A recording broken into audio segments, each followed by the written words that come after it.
more than question, so go straight to Q&A. Any questions or exam? Another question there? I'm sure we can hear them. Who's got the question? Go on. What's up? There is a quote that says there is nobody is perfect. Will you say Muhammad is a perfect person? Is the Prophet Muhammad, upon whom he peace, a perfect person? See, it depends what you mean by perfect. We believe that he wasn't sinful. But was he perfect? From an Islamic traditional perspective and the most conservative view, is that no human being is perfect. Only Allah is perfect by definition. So the Prophet is not perfect, but he's a perfect human being, which human beings have their limitations, right? But we believe he wasn't sinful. I think that's the best way of approaching that. Because, what does perfect mean? I mean, for example, the Prophet ﷺ would admit that he didn't have full scientific knowledge of certain things, about cross-pollination. There's prophetic traditions of that. Does that mean he's not perfect? No, he was a human being as well. We know that. That's a huge focus in Islam, because we don't worship Muhammad, upon his peace, because he's created, we worship the Creator. Yeah, that's why we have a huge beef against some Christian narratives, because we don't worship no man. Yeah, do you see the point? So he's perfect as a human being, but not perfect in the perfect sense, because that only belongs to God. But he wasn't sinful. I think that's the best way of approaching that can of worms. Yeah. Thank you. You have a question? Yes, sir. Who? Oh, sorry. Oh, he's in charge. I'm sorry. Sorry, bro. You go for it. Sorry, can you address the issue of Prophet Muhammad when he got married to one of his wives, who was quite young at the time? Yes. What would you like me to say? Like, can you explain about it? Like, I'm not really sure. Oh yeah, well, from the ethical point of view. Well, see, there's two things here. What does ethics mean? From a religious perspective, your ethics is your religion. If your religion allows it, therefore it's ethical. So that's the wrong view, I think. I think what we have to do, as Muslims living amongst non-Muslims, our fellow human beings, we should never have an inferiority complex, because it's an injustice to the wider society. You're not conveying your viewpoint effectively so they can understand it. Now, listen to this, the way I approach it. I don't talk about history, look what the Victorians did, they used to get married at 12 and whatever. That's all rubbish. Yeah? I do it in a more positively aggressive way. Islamic law is a profound law. It's not based on arbitrary lines. Yeah? It's not based on arbitrary perspectives. It's based on principle. It's a principle-led judicial process. It's a principle-led Islamic legal theory. And when it comes to marriage, there are three main principles, for example. Is she or he mentally able? Number two, are they physically able? Are they psychologically able? If they fit that criteria, then you can get married. So that may mean you have to wait till you're 40. Because some men only grow up when they're 40. Yeah? I know. I'll ask my wife. I'm not even 40. She's got 8 years left. So, do you see my point?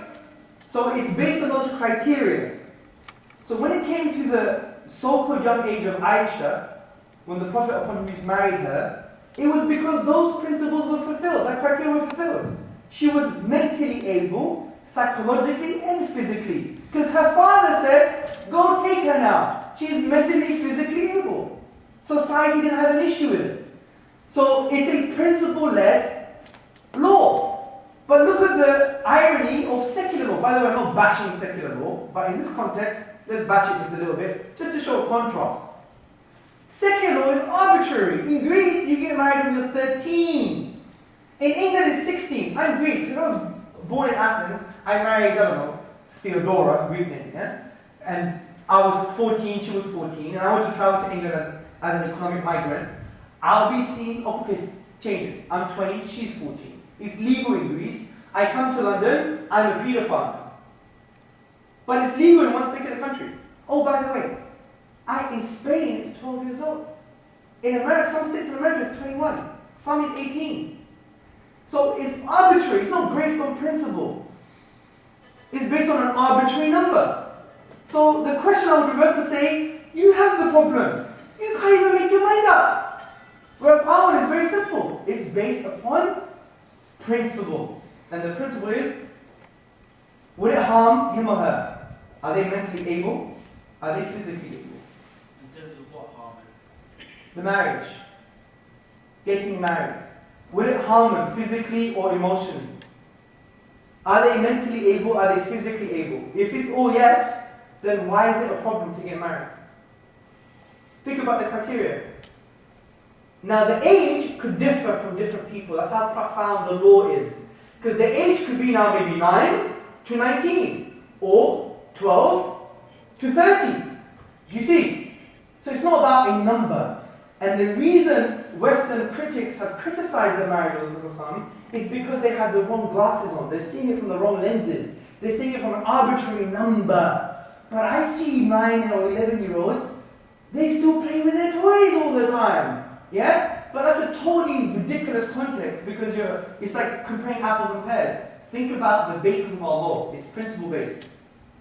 Was she physically able? Yes. Was she mentally ready? Yes. Was he spiritually and psychologically ready? Yes. Khalas. No problem. Do you see the point? That's how I address the issue rather than saying, well, you know, Victorians did it very young, so this was also very old as well. What it does, it makes it very anachronistic. It shows that the morality of the Prophet Muhammad doesn't apply today. That's why those arguments are very bad. I would say it should be more principle based. Do you understand what I'm trying to say about that? Good. Yes, man. Oh, sorry. I'm taking over his job. I don't apologize. I'm taking over his job. Did he have more than one child? And if he did, was his family also non-sinful as he was? No, his family wasn't non-sinful. He was according to the Sunni tradition. According to the Sunni tradition, they believe that his immediate family was free of rijs. The Quran says rijs, which basically means they were pure. You didn't see excessive acts of evil and nastiness, but yet they were human beings. They were human beings. So, yeah. But the Shia tradition differs thoroughly in that, based on the terminology, but that's linguistic gymnastics and probably for another day. I don't have a question, but just a commentary. I hope your fans will not label me infidel or anything. But Say that again? I hope I will not be labeled infidel. So no. You know what, let me give some advice there. Never start a comment like that. Because because you get everyone in the mind thinking, right, what's he going to say? I know, because I be yourself. I have listened to lectures in the past, if that's what your fans do when somebody beg to differ. Well, I'm a student of social sciences, so yes. my comment is about the way you interpret history is very selective and very, partial. It's not the holistic or the sort of comprehensive picture of history. I mean, there have been never Islamic age in Spain. It was Muslim age in Spain, and there were more than one. Say that again? There has been never an Islamic age in Spain. Islamic age, as you said, it was Islamic age in Spain. Yeah. It was Muslim age in Spain, and there were more than one Muslim tribes and empires who had different interpretation, by the way. And Spain did not give birth only to, as you said, science and algebra and hard sciences. It also gave birth during the time of Muslim age. It gave birth to idea of secularism.